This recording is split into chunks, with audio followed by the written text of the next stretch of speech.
글로벌 이슈에서 투자 아이디어를 찾아보겠습니다. 김종희 연구위원과 함께합니다. 어서 오십시오. 안녕하십니까? 네, 오늘 어떤 소식 들어볼까요? 네, 최근에 우리 시장에 대한 외국인 매수가 계속적으로 이어지고 있는데요. 이 안에는 여러 가지 성격의 자금들이 섞여 있을 것 같습니다.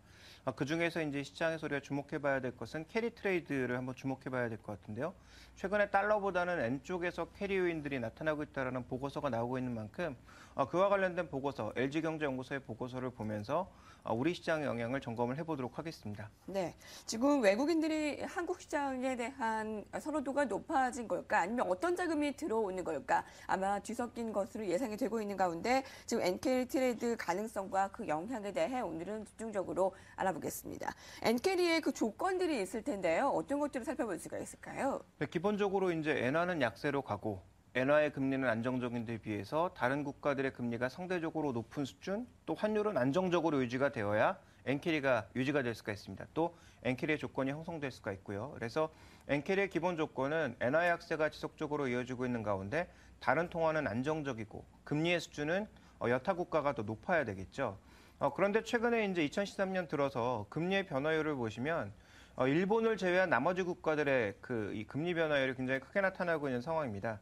준비된 그림을 보시면 영국이 올 한 해 금리가 5년물 국채 기준으로 1%가 넘게 올랐고요.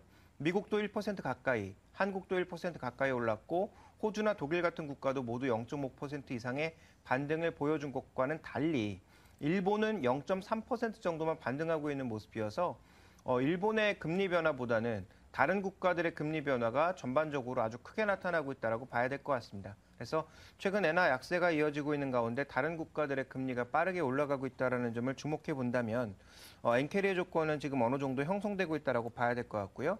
이것 때문인지 올 연초만 하더라도 한 5개월 동안 계속 일본의 기관 투자자들은 해외 채권 쪽에서 돈을 걷어들이는 모습이었는데 네. 지난달 들어서는 오히려 반대로 해외 채권을 강력하게 사고 있는 모습이거든요. 그러니까 기관 투자자들의 해외 채권 투자 추이를 봤을 때 현재 순매수를 하고 있는 모습을 보여주고 있다는 것은 일본 시장에서 일부 자금들이 엔캐리의 가능성을 현재 나타내고 있다고 볼 수 있는 그런 지표 중에 하나고요.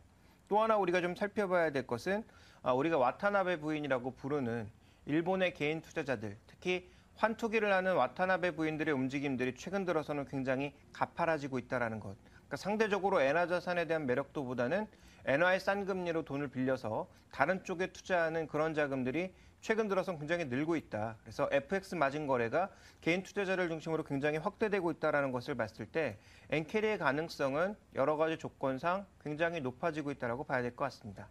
고금리를 쫓아 일본 자금이 한국 등 해외로 대거 이동하는 엔캐리 트레이드가 확대될 경우 엔저 가속화로 한국 경제가 타격을 입을 수도 있을 겁니다.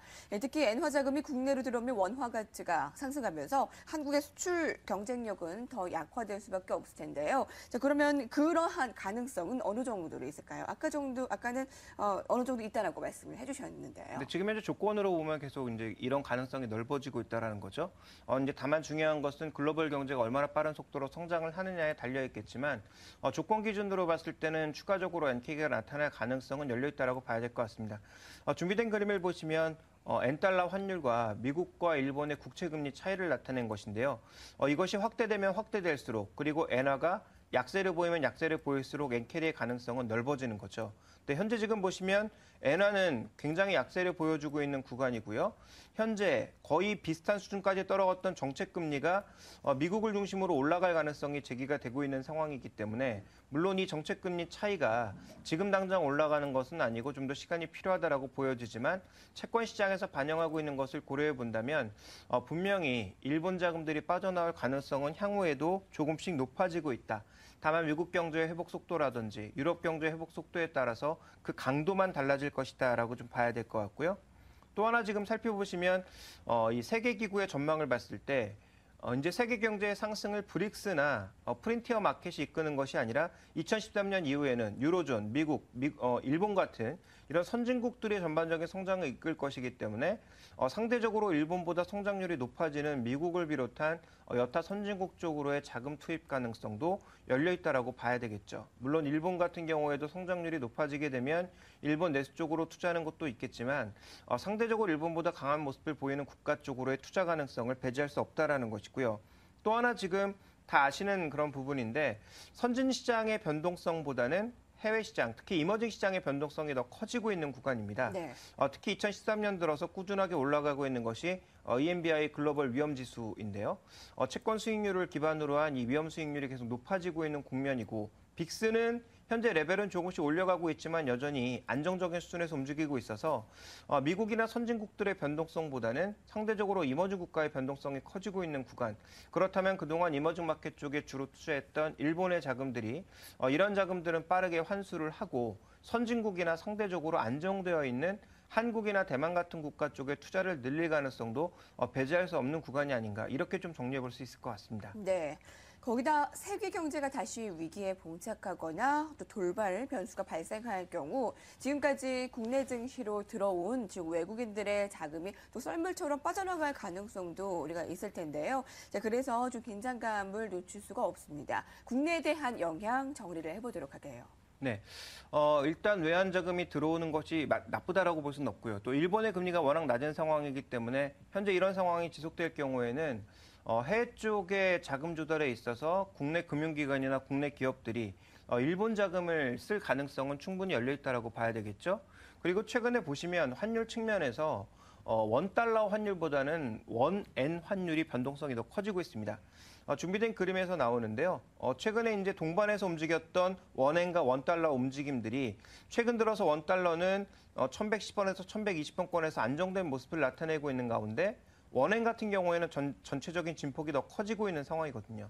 그러니까 엔화 약세와 원화의 상대적인 강세에 따라서 변동폭이 좀 확대되고 있는 이런 국면이어서 상대적으로 이제 일본 입장에서는 한국에 투자하는 것도 나쁘진 않겠다. 그리고 일본이 아니더라도 엔화의 자금을 빌려서 투자하고 싶은 투자은행들, 해외 투자은행들이 늘어날 가능성도 충분히 고려를 할 수 있겠다. 이런 관점에서 외국인들의 채권 매입이나 한국 주식시장의 유입 가능성은 상대적으로 열려 있다고 봐야 되는데 문제는 뭐냐면 국제 금융시장의 변동성이 생긴다든지 아니면 글로벌 성장률이 원래 예상했던 것만큼 가지 못한다면 이런 자금들은 노예로 쉽게 빠져나간다라는 건데요. 준비된 그림을 보시면 지난 2008년, 2009년에 위기가 생겼을 때 전체 부채, 그 외환 부채는 꾸준하게 안정적인 모습을 보이며 성장하는 모습을 보였지만 엔화 외채 같은 경우에는 급격하게 캐리가 늘었다가 줄어드는 양상. 그러니까 이런 과정에서 외국인 자금들이 크게 변했다라는 거죠. 그러니까 현재도 마찬가지죠.